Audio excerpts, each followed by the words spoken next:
આપ સર્વોને હેતપૂર્વક જય શ્રી સ્વામિનારાયણ। આજની સત્સંગ કથા વાર્તા। નિજ મંદિર સાવરકુંડલા। ચૈત્ર માસમાં ઓખા હરણ વાંચવાથી મહારોગથી મુક્તિ મળે છે અને જેને સ્વપ્ના સારા ન આવતા હોય તેને આ મહિનામાં એકવાર, 3 વાર કે 7 વાર આ ઓખા હરણની કથા સાંભળવી જોઈએ અને તેમાં અલુના વ્રત કહેતા મીઠા વગરના એકટાણા કે ઉપવાસ કરવામાં આવે છે અને શિવ પાર્વતીનું પૂજન કરવાથી સર્વ મનોકામના પૂર્ણ થાય છે। તેમજ આ માસમાં લીમડાનો રસ પણ પીવાનું મહત્વ ઘણું છે, જેથી આખું વરસ વાત, પિત્ત અને કફથી થતા અનેક રોગોથી રાહત મળે છે। આજે આપણે ઓખા હરણની કથા ભાગ 1 સાંભળવો છે। આમ તો ઓખા એ પોતાની સખી ચિત્રલેખા દ્વારા દ્વારકાપુરી માંગથી અનિરુદ્ધનું હરણ કરીને શોણિતપુરમાં લાવેલી હતી, પણ આ કથાને ઓખા હરણ ના નામથી જ ઓળખવામાં આવે છે। પ્રાચીન સમયની વાત છે। રઘુવંશના રાજા બલિનો પુત્ર બાણાસુર નામે ભગવાન શિવનો પરમ ભક્ત હતો। તેણે શિવજીનું ખૂબ જ તપ કર્યું, તેથી તેની કાયા સાવ સુકાઈ ગઈ। ત્યારે શિવે પ્રસન્ન થઈને વરદાન આપ્યું ને પછી તે પોતાના નગર શોણિતપુરમાં આવ્યો। ત્યારે તેના કૌભાંડ નામના પ્રધાને કન્યા ગોતી બાણાસુરના લગ્ન કરાવ્યા। પછી તેણે પોતાને મળેલા વરદાનના બળે સ્વર્ગ, મૃત્યુ ને પાતાળ લોકને જીતી લીધા ને સૂર્યદેવે અમોઘ સાંગ આપી। પછી નારદ મળ્યા ને તેને કહ્યું કે આ ત્રિલોકીમાં મને હરાવી શકે એવો કોઈ નથી। ત્યારે નારદજીએ કહ્યું કે તને જેણે વરદાન આપ્યું તેને જીતી લે તો ખરો બળવાન કહું। ત્યારે તે યુદ્ધ કરવા કૈલાશમાં ગયો। ત્યારે શિવજીએ કહ્યું કે હું અત્યારે તપ કરવા જાઉં છું, તે તારી સાથે નહીં લડું, પણ તને એક ધજા આપું, તેને તું તારા નગર દ્વારે બાંધી દેજે ને જ્યારે આ ધજા ભાંગીને નીચે પડે અને નગરમાં રુધિરનો વરસાદ થાય, ત્યારે તું માનજે કે હવે તારું મૃત્યુ નજીક છે। પછી બાણાસુર શોણિતપુર આવી ધજા નગર દ્વારે બંધાવી અને આ બાજુ શિવજી તપ કરવા બેઠા ને સમાધિમાં લીન થયા। પછી પાર્વતીજી એકલા પડી જવાથી તેમને એક પુત્ર ગણેશને ઉષા નામે પુત્રી ઉત્પન્ન કરી। સમય જતા એકવાર સતી સ્નાન કરવા બેઠા ને બારણે ગણેશ અને ઉષાને ઊભા રાખ્યા ને કહ્યું અંદર કોઈને આવવા દેશો નહીં। તેવામાં નારદજી આવ્યા ને તેમને જોયા પછી શિવજી પાસે ગયા ને શિવ સમાધિમાંથી જાગ્યા ત્યારે તેમને બધું વૃત્તાંત કહ્યું।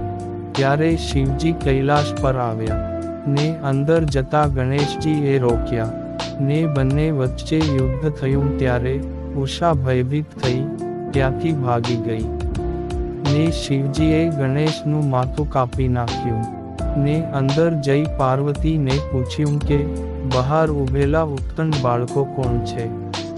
ત્યારે સતી બોલ્યા તમે તપ કરવા ગયા ત્યારે પુત્ર પુત્રી ઉત્પન્ન કરવાનું વરદાન આપ્યું હતું, તેના પ્રભાવે તે બંને ઉત્પન્ન થયા છે। તે સાંભળી શિવજી નતમસ્તકે ચૂપ થઈ ગયા ને સતીએ ગણેશના મૃત્યુની વાત સાંભળીને વિલાપ કરવા લાગ્યા। ત્યારે શિવજીએ પોતાના ગણોને કહ્યું કે તમે જંગલમાં જાવ ને જે પ્રથમ સામું મળે તેનું માથું ઉતારી લાવો। ત્યારે હાથીનું મદનિયું મળ્યું, તેનું માથું લાવ્યા ને ગણેશજીને જીવતા કર્યા ને પોતાના ગણોના અધિપતિ બનાવી સ્થાપ્યા ને પ્રથમ પૂજાનું વરદાન આપી સતીને રાજી કર્યા। તેવામાં ઉષા આવી, તેને સતીએ શાપ દીધો કે ભાઈને એકલો મૂકી તું ભાગી ગઈ, માટે રાક્ષસ કુળમાં તારો જન્મ થશે। તે સાંભળી ઉષા થરથર ધ્રુજવા લાગી। ત્યારે તેના પર દયા લાવી વરદાન દીધું કે તું દૈત્ય કુળમાં જન્મીશ અને દેવકુળમાં તારા લગ્ન થશે। તેમજ તારા જન્મના માસમાં અલુના વ્રત ઉપવાસ કરશે તે મહારોગની પીડાથી મુક્ત થશે ને જન્માંતે કૈલાશમાં વાસ થશે. હવે આ બાજુ એક વખત સવારના સમયે બાણાસુરને પોતાના મહેલની અટારીમાં ઊભેલો જોઈ સફાઈ કરનારી બાઈએ પોતાનું મૌન ફેરવી લીધું. તે જોઈ રાજા એ નીચે આવી તેને પૂછતા તે બાઈ બોલી કે તમારે કોઈ સંતાન નથી. તે વાંજિયાનું મોઢું જોવાથી અપશુકન થાય. તે સાંભળી બાણાસુરને ખૂબ દુઃખ થયું ને શિવજી પાસે આવી પોતાનું વૃત્તાંત કહ્યું. ત્યારે શિવજીએ ચિત્રગુપ્તને બોલાવી તેની પાસે તેને આગળના જન્મની વાત જાણી કહ્યું કે આગળના જન્મમાં તું એક વણિક શેઠ હતો ને જ્યારે જમવા બેઠો હતો ત્યારે તારા બાળકે આવી માટીવાળા હાથે જમવાનું માગ્યું ને તું તેને ખીજાયો ત્યારે તે નારાજ થયો ને તે કર્મવશાત તારા એક નહીં પણ 7 જન્મ સુધી કોઈ સંતાન નહીં થાય. તે સાંભળી બાણાસુર દુઃખી થયો. ત્યારે ઉમિયાજીએ રાજી થઈને દીકરીનું વરદાન આપ્યું. ત્યારે આકાશવાણી થઈ કે તેને ઘેર જે દીકરી જન્મશે તે પોતાના ઈચ્છિત વરને વરી તારા 1000 હાથનો ભાર ઓછો કરશે. પછી તે રાજ્યમાં આવી રહ્યો ત્યારે પોષ માસથી પૂર્ણ માસે તેમને ત્યાં દીકરીનો જન્મ થયો ને તેનું નામ ઓખા રાખ્યું. ત્યારે પરીક્ષિતે તે શુકદેવજીને પ્રશ્ન કર્યો કે ચિત્રલેખાનો જન્મ કેમ અને ક્યાં થયો, તેની કથા મને કહો. ત્યારે શુકદેવજી બોલ્યા, જ્યારે બાણાસુરે સ્વર્ગલોક ઉપર ચડાઈ કરી ત્યારે દેવતાઓ ત્યાંથી ભાગી પાતાળમાં ગયા. ત્યારે વરુણ લોકમાં એક કન્યા ઉત્પન્ન થઈ ને તેણે દેવતાઓને કહ્યું કે બાણાસુર નિત્ય પાતાળમાં પોતાના પિતાજીના દર્શને આવે છે ને હવે જ્યારે આવે ત્યારે તેની દીકરી બનાવીને તમે મને રાજાને સોંપી દેજો. ત્યારે દેવતાઓએ તેમ કર્યું. ત્યારે તેની સાથે તેનો પ્રધાન કૌભાંડ પણ હતો. તેણે રાજાને વિનંતી કરી કે તમારે તો એક પુત્રી છે, તો આ બીજી પુત્રી મને આપો તો મને પણ કન્યાદાનનું સુકૃત પ્રાપ્ત થાય. ત્યારે બાણાસુરે તેને કહ્યું કે કાલે સવારે હું આ પુત્રીને જંગલમાં મૂકી આવીશ ને ત્યાંથી તું તેને લઈ લેજે. પછી બીજે દિવસે કૌભાંડ તે દીકરીને લેવા ગયો. ત્યારે તે કન્યા અંગૂઠા ઉપર ઊભા રહી શ્રી હરિનું ધ્યાન ધરતી હતી.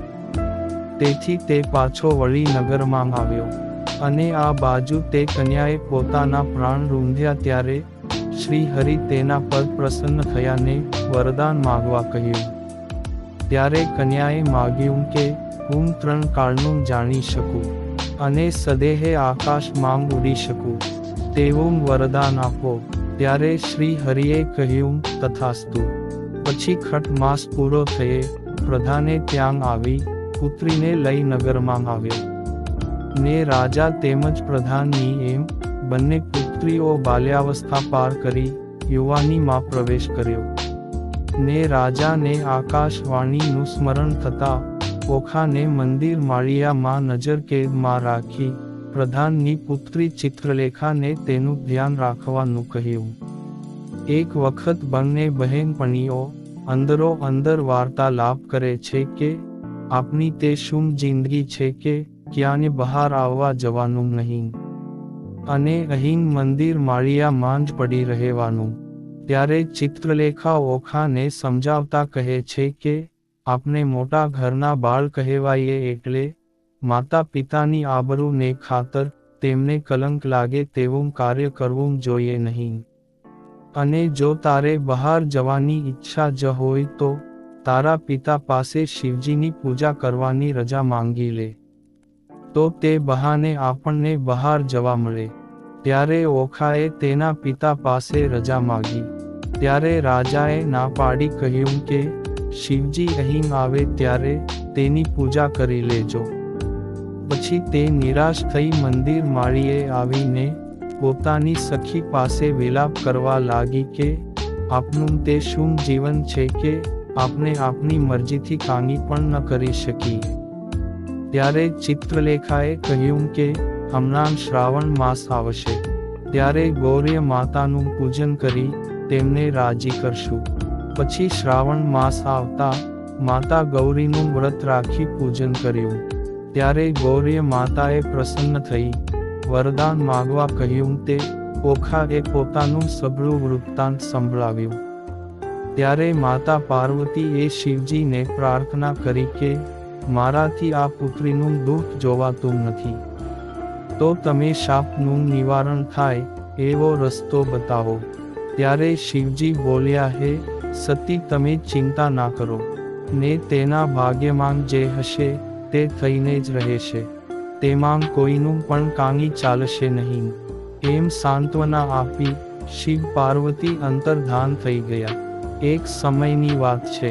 ઓખાને સપનું આવ્યું ને તેમાં એક રાજકુમારને જોયો ને તેની સાથે તેણે લગ્ન પણ કર્યા. પરંતુ લગ્નની પહેલી રાત્રે પોતે રાજકુમાર સાથે વાતો કરતી હતી ત્યાં સ્વપ્ન પૂરું થઈ ગયું. ને સવારે ઉઠી ચિત્રલેખાને પોતાના સ્વપ્નની સઘળી વાત કહી. ત્યારે ચિત્રલેખાએ કહ્યું, તે સ્વપ્નમાં કોની સાથે લગ્ન કર્યા છે તે મને કેમ ખબર પડે? ત્યારે તેણે કહ્યું કે તું તો ત્રિકાળદર્શી છે, તો આનો કાનિક રસ્તો કાઢ. ત્યારે તેણે ઓખાને કહ્યું કે તે સ્વપ્નમાં જેની સાથે લગ્ન કર્યા તે રાજકુમારનું વર્ણન કરીને સંભળાવ, એટલે હું તેનું ચિત્ર દોરીને તને બતાવું, તે તું ઓળખી લેજે. ત્યારે ઓખાએ પોતે સ્વપ્નમાં જે કાંઈ જોયું હતું તે બધું જ વર્ણન ચિત્રલેખાને કહ્યું. ત્યારે ચિત્રલેખાએ રાજકુમારનું ચિત્ર તૈયાર કર્યું ને ઓખાને બતાવ્યું. ત્યારે તેણે કહ્યું કે તે જે આ ચિત્ર બનાવ્યું તે કોણ છે અને ક્યાં રહે છે? ત્યારે ચિત્રલેખાએ કહ્યું, આ રાજકુમાર દ્વારિકાપુરીમાં રહે છે અને ભગવાન શ્રી કૃષ્ણનો પૌત્ર તેમજ પ્રદ્યુમ્નનો પુત્ર છે. ત્યારે ઓખા બોલી, હવે તે મને કેમ મળે તેનો રસ્તો બતાવ. ત્યારે ચિત્રલેખા બોલી, આ કાર્ય તો ખૂબ જ અઘરું છે. દ્વારિકાપુરીની ચોકી માટે ભગવાન શ્રી કૃષ્ણએ સુદર્શન ચક્ર મૂક્યું છે, તેથી ત્યાં કોઈ પણ પ્રવેશ કરી શકે નહીં. ત્યારે ઓખા બોલી, હું તે કાંઈ ન જાણું, પણ તું મારી સાચી સહેલી છો, માટે કોઈ પણ યુક્તિ અજમાવી તે રાજકુમારની અહીં લઈ આવ. ત્યારે ખૂબ વિચાર કરીને ચિત્રલેખા બોલી, હે સખી, તું ચિંતા ન કરીશ, હું જરૂર તેને અહીં લઈ આવીશ. એમ કહીને તે આકાશ માર્ગે ઉડી. તે રસ્તામાં નારદ મુનિ મળ્યા, તેને ઓખાનું વૃત્તાંત સંભળાવ્યું.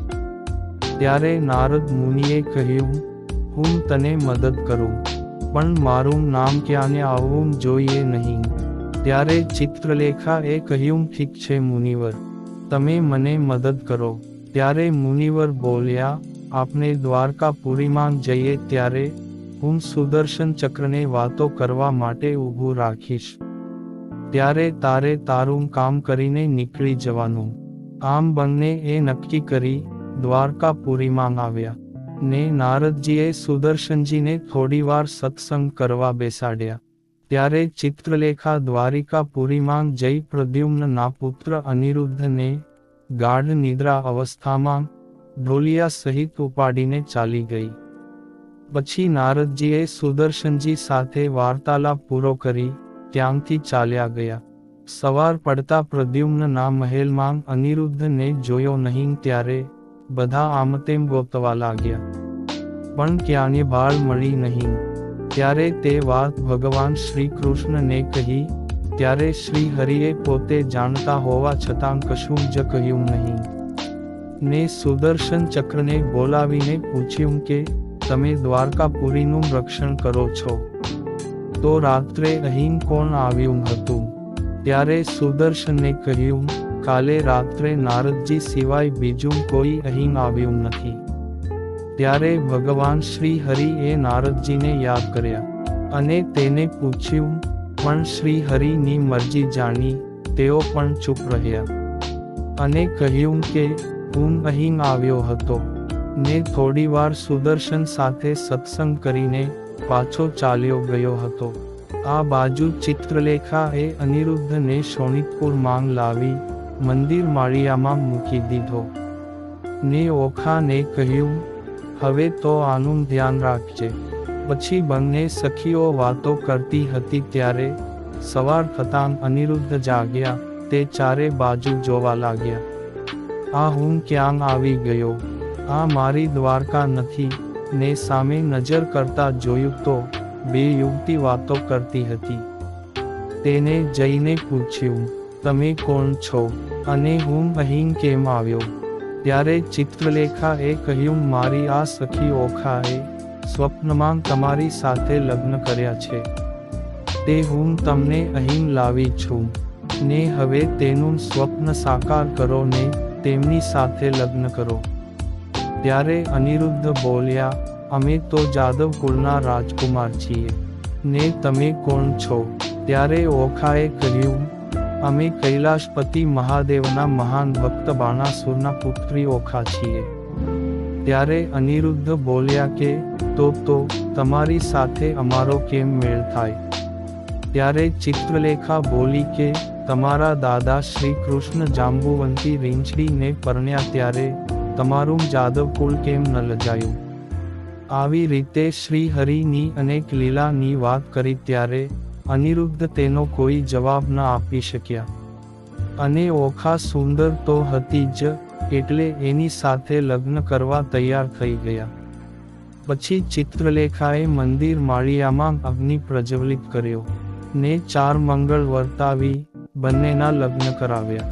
આવી રીતે ઓખા અને અનિરુદ્ધના લગ્ન પૂરા થયા ને આ બાજુ બાણાસુર તેના મહેલે ઝરૂખામાં ઊભો હતો ને તેની નજર નગરના દરવાજા પરની ધજા પર ગઈ ત્યારે તે ધજા પડી ગઈ હતી અને નીચે જોયું તે રુધિરના છાંટણા પણ થયા હતા. ત્યારે તેમણે નક્કી કર્યું કે મારા નગરમાં કંઈક અઘટિત ઘટના ઘટી છે ને હવે મારો કાળ નજીક આવ્યો હોય તેમ લાગે છે. તેમ વિચારી ઓખાના મહેલે આવીને તપાસ કરી પણ કોઈને જોયા નહીં, કારણ કે તેમને આવતા જાણી ચિત્રલેખાએ અનિરુદ્ધને સંતાડી દીધા હતા. પછી તેણે ઓખાને બોલાવીને કહ્યું કે આ વાત હવે જાજો સમય છુપાઈને નહીં રહે. ત્યારે અનિરુદ્ધ બોલ્યા, તો અમને વળી કેની બીક છે? હવે તો અમે ઓખાને પરણ્યા તેમની રક્ષા કરવી અમારી ફરજ છે અને અમારા પિતાજી તથા દાદાજીને ખબર પડશે તો તે પણ અહીં આવશે. ત્યારે ચિત્રલેખાએ નારદજીનું સ્મરણ કર્યું. તે નારદજી આવ્યા ને તેમને કહ્યું કે હવે તમે દ્વારકા જઈ સઘળી વાત શ્રી હરિને કરો. ત્યારે નારદજી એ દ્વારકા આવી શ્રીકૃષ્ણ ભગવાનને સઘળું વૃત્તાંત કહી બતાવ્યું. ત્યારે શ્રીકૃષ્ણ ભગવાન, બળદેવજી વગેરે મોટા મોટા યોદ્ધાઓ પોતાની યાદવ સેના લઈ પૂર આવવાની તૈયારી કરી.